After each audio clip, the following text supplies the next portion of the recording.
दरभंगा की सड़कों पर एसपीजी कमांडो ने बुलडोजर बाबा की ऐसे की सुरक्षा। भारी भीड़ से बचने के लिए कमांडो ने इस कदर बनाया सुरक्षा घेरा। बिहार की सड़कों से लेकर घर की छतों तक योगी की रैली ने मचाया तूफान। बिहार विधानसभा चुनाव को लेकर सभी राजनीतिक पार्टियों के बीच में तूफान मचा हुआ है। ऐसे में चुनाव प्रचार के आखिरी दिन बिहार की सड़कों पर ऐसा नजारा देखने को मिला जिससे सबकी सांसें थम गई। चुनाव प्रचार के आखिरी दिन उत्तर प्रदेश के मुख्यमंत्री योगी आदित्यनाथ ने बिहार की दरभंगा में एक भव्य रोड शो किया और इस दौरान योगी ने ऐसा खेला कर दिया कि विपक्ष के बीच में हड़कंप मच गया है। इस दौरान घर की छतों और सड़कों पर ऐसी खचाखच भीड़ देखने को मिल रही थी कि लोगों के हाथ पांव कांप उठते।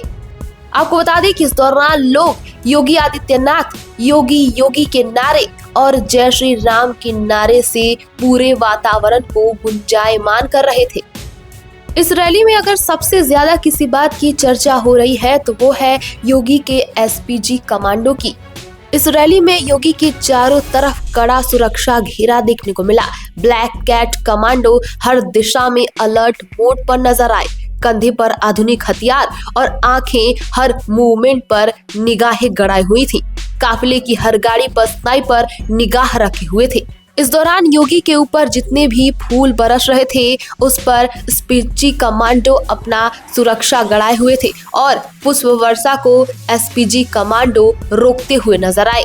जाहिर है कि जहां जहां योगी जाते हैं वहां सुरक्षा का कवच पहले से तैनात होता है, लेकिन इस बार जो नजारा देखने को मिला वो काफी अलग था। योगी के कमांडो ने ऐसी शील्ड बना दी कि परिंदा भी पर न मार सके। जहां एक तरफ भीड़ योगी योगी के नारे लगा रही थी तो वहीं दूसरी तरफ सुरक्षा कर्मी हर कदम पर सटीक अलर्ट मोड पर नजर आए।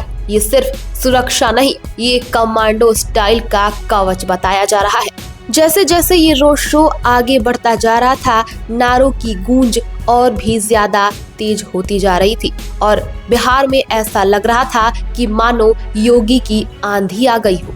सबसे पहले आप एसपीजी कमांडो के दुश्मनों का रूह कपा देने वाली सुरक्षा कवच की ये वीडियो देखिए। अब आपके मन में भी ये सवाल उठ रहा होगा कि आखिर योगी के सुरक्षा में लगे ये कवच आखिर है क्या और ये किस प्रकार सुरक्षा करते हैं। दरअसल ये एक शीट होती है जो पूरी तरीके से बुलेट प्रूफ होती है। इसे प्लास्टिक शील्ड भी कहा जाता है। ये फोल्ड होकर एक ब्रीफकेस की तरह बन जाती है। आपने कई बार देखा होगा कि पीएम मोदी के साथ जो कमांडोज चल रहे होते हैं उनके हाथ में भी ब्रीफकेस जैसी कोई चीज जरूर नजर आती है। जब भी कोई हमला होता है या फिर सुरक्षा पर खतरा महसूस होता है तो कमांडो इस शीट का इस्तेमाल करते हैं। इसी के साथ आपको बता दें कि सीएम योगी आदित्यनाथ की सिक्योरिटी कई लेवल में होती है। पहली लेयर में सीआरपीएफ के कमांडो रहते हैं जो उनके सबसे करीब होते हैं और दूसरा लेयर यूपी पुलिस के कमांडोज का होता है। इसी के साथ तीसरा लेयर सीआरपीएफ जवानों का होता है और चौथा लेयर यूपी पुलिस का होता है। योगी आदित्यनाथ को वीआईपी सुरक्षा के तहत G+ कैटेगरी की सुरक्षा दी गई है। इससे पहले एनएसजी कमांडो भी शामिल थे, लेकिन पिछले साल सरकार ने एनएसजी को वीआईपी सुरक्षा से हटाने का फैसला लिया था। इसके बाद से सीआरपीएफ के जवान और कमांडो वीआईपी सुरक्षा का जिम्मा संभाले हुए हैं। इसी के साथ आपको बता दें कि बिहार विधानसभा चुनाव में उत्तर प्रदेश के मुख्यमंत्री योगी आदित्यनाथ जो कि बीजेपी के फायर ब्रांड नेता के तौर पर उभरे हुए हैं, उन्होंने पूरा मोर्चा संभाला हुआ है। योगी आए दिन बिहार में कई जनसभाओं को संबोधित करते हैं और जनता से सीधे जुड़ने की कोशिश करते हैं। बीते दिनों सिवान के रघुनाथपुर में मुख्यमंत्री योगी आदित्यनाथ ने एक जनसभा को संबोधित किया और इस दौरान उन्होंने कांग्रेस और आरजेडी पर जमकर निशाना साधा। रैली को संबोधित करते हुए उन्होंने कहा कि अब यूपी में दंगा नहीं, सब चंगा है। पर्व के पहले बता दिया जाता है कि दंगा किया तो सारी प्रॉपर्टी जाएगी और भीख भी नहीं मिलेगी। कहा था कि माफिया राज खत्म कर देंगे। बहुत अच्छे ढंग से उनके जहन्नुम के टिकट काटे गए हैं। एक जनसभा को संबोधित करते हुए मुख्यमंत्री योगी आदित्यनाथ ने राहुल गांधी, अखिलेश यादव और तेजस्वी यादव का बिना नाम लिए ही कहा कि ये 3 लोग पप्पू, अप्पू और टप्पू सच नहीं बोल सकते हैं, अच्छा बोल नहीं सकते, देख नहीं सकते और अब सुन भी नहीं सकते हैं। ये तो हो रही थी प्रचार और प्रसार की कहानी, लेकिन आने वाला समय ही बता पाएगा कि उत्तर प्रदेश के फायर ब्रांड नेता योगी के रैली का रैला जनता के दिल तक पहुंच पाया है या नहीं।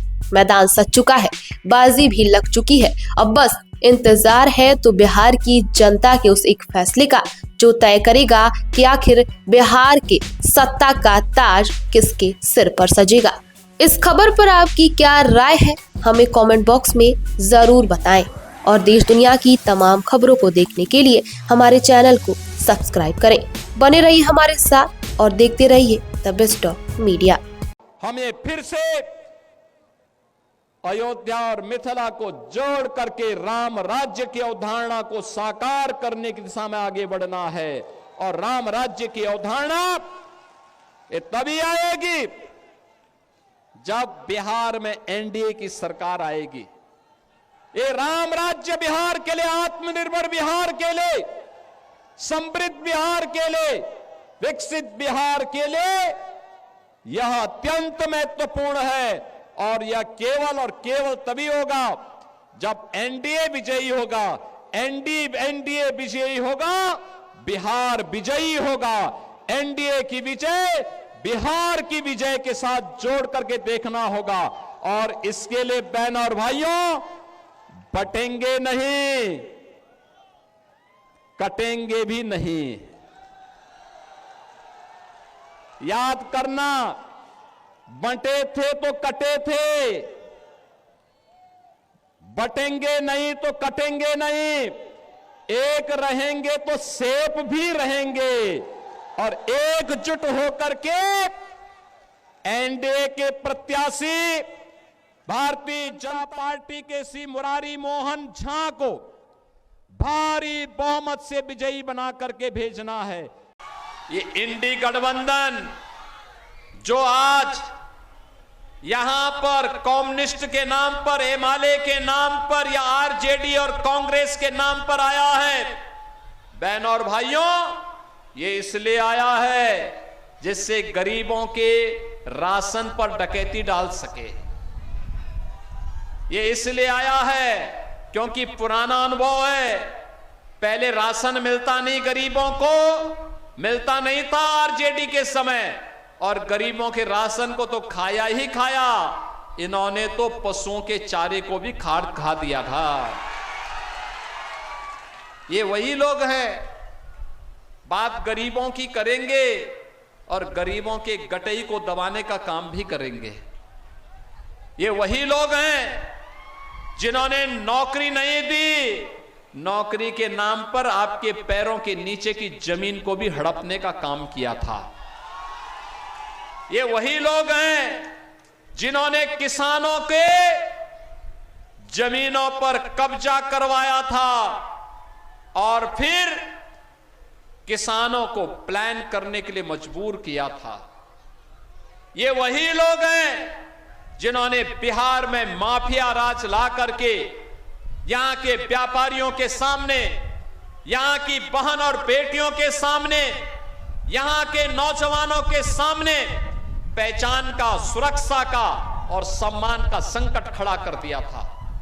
आज नए बिहार में नौकरी भी है, रोजगार भी है, निवेश भी है, विकास भी है,